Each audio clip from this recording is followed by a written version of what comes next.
Good morning students. कैसे हैं सभी? आशा करता हूँ सभी अब अपने घर पर ठीक ठाक होंगे। तो आपका स्वागत है आज मेरी साइंस क्लास में। और हमारा आज का टॉपिक है केंद्रीय तंत्र का तंत्र। इससे पहले हम पढ़ चुके हैं संवेदी अंगों के बारे में और तंत्रिका तंत्र के बारे में। तो आज का हमारा टॉपिक है केंद्रीय तंत्रिका तंत्र। और केंद्रीय तंत्रिका तंत्र दो भागों से मिलकर बना होता है, जिसमें पहला भाग है मस्तिष्क और दूसरा होता है मेरुरज्जु।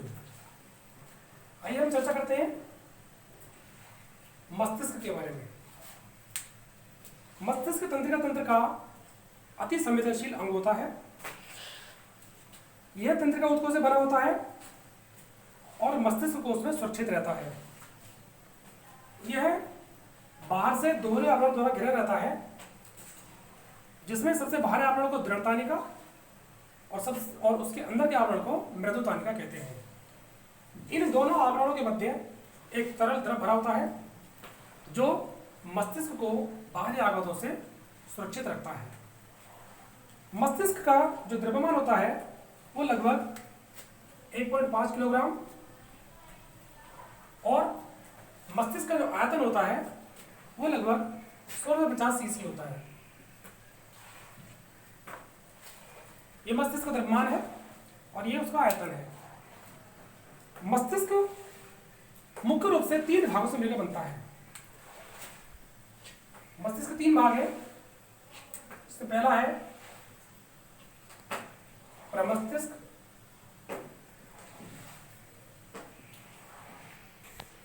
तो मस्तिष्क के 3 भाग हैं। पहला अनुमस्तिष्क, दूसरा मध्य मस्तिष्क और तीसरा पश्च मस्तिष्क। अग्र मस्तिष्क यह मस्तिष्क का सबसे आगे का भाग होता है, जो 2 भागों से मिलकर बनता है। इसके 2 भाग, जिसमें कि पहला है प्रमस्तिष्क और दूसरा है डायनसिफेलान।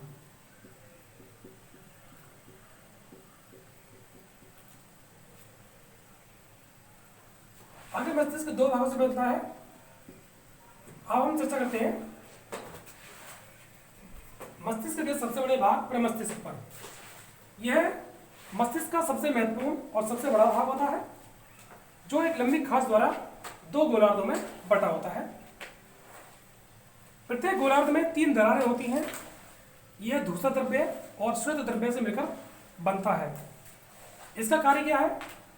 प्रमस्तिष्क का मुख्य कार्य है सोचने विचारने का, भोजन ग्रहण करने की क्रिया, सांस लेने की क्रिया आदि प्रमस्तिष्क द्वारा नियंत्रित की जाती है। इसके अलावा यह घृणा, विवाद, भय, दुख, प्रेम आदि संवेगों का भी केंद्र माना जाता है। अब चर्चा करते हैं अग्र मस्तिष्क के दूसरे भाग पर, जिसका नाम है डायनसिफेलान। यह प्रमस्तिष्क के नीचे स्थित होता है और इसमें पीनेलकाय तथा पीयूष ग्रंथियां दोनों स्थित होती हैं। पीयूष ग्रंथि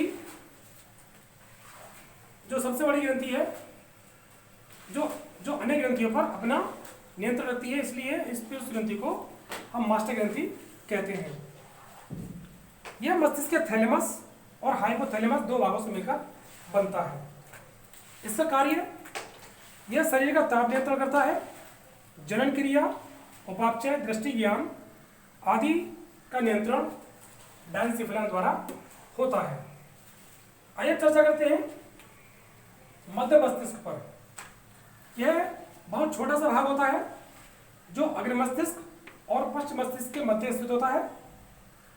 यह प्रमस्तिष्क को पश्च मस्तिष्क से जोड़ता है। इसका कार्य है शरीर का संतुलन बनाना। यह चलते समय, दौड़ते समय शरीर का संतुलन बनाने का कार्य करता है।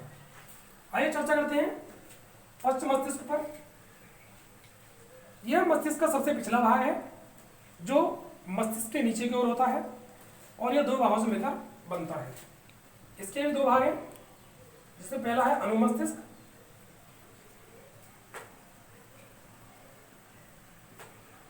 दूसरा है मेडुला ऑब्लांगेटा।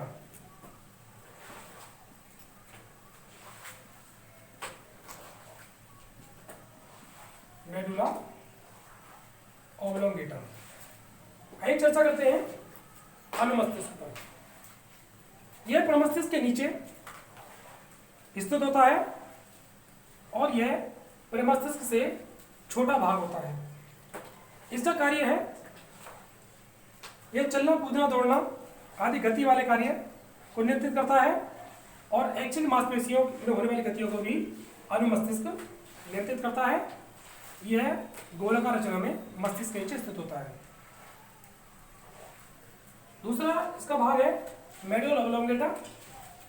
यह अनुमस्तिष्क के सामने की ओर स्थित होता है जो बेलनाकार होता है।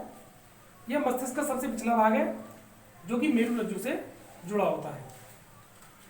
इसका कार्य यह प्रतिवर्ती क्रियाओं का नियंत्रण, जैसे कि छींकना, खांसना, किसी स्वादिष्ट वस्तु को देखकर मुंह में पानी आना, उल्टी आना आदि क्रियाओं पर अपना नियंत्रण करता है। यह हृदय की गति को नियंत्रित करता है, सांस लेने की गति को नियंत्रित करता है और रक्तचाप को नियंत्रित करने का कार्य भी मेडुला ऑब्लांगेटा द्वारा किया जाता है। आइए चर्चा करते हैं केंद्रीय तंत्रिका तंत्र के दूसरे भाग पर, जिसका नाम है मेरुरज्जु। मेरुरज्जु मस्तिष्क के नीचे की ओर एक नलिकाकार भाग होता है जो कि मनुष्य की जो रीढ़ की हड्डी होती है उसके अंदर होता हुआ पूरी रीढ़ की हड्डी में फैला होता है।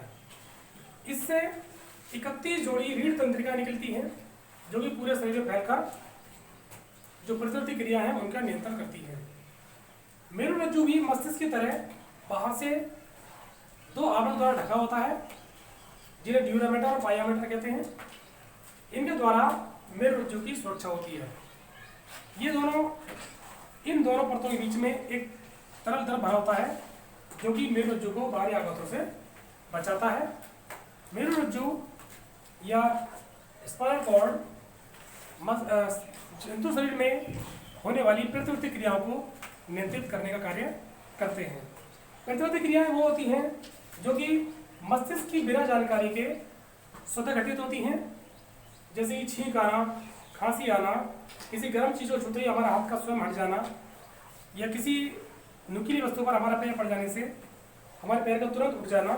ये सभी प्रतिवर्ती क्रियाएं मेरुरज्जु द्वारा नियंत्रित होती हैं।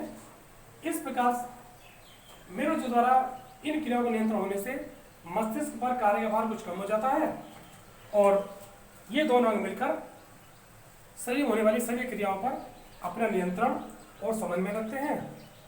आज हमने पढ़ा केंद्रीय तंत्रिका तंत्र के बारे में। कल हम पढ़ेंगे प्रतिवर्ती क्रिया क्या होती है जो कि मेरुरज्जु द्वारा नियंत्रित की जाती हैं। तो आज के टॉपिक में बस इतना ही। कल फिर मिलेंगे नए टॉपिक को लेकर के। धन्यवाद।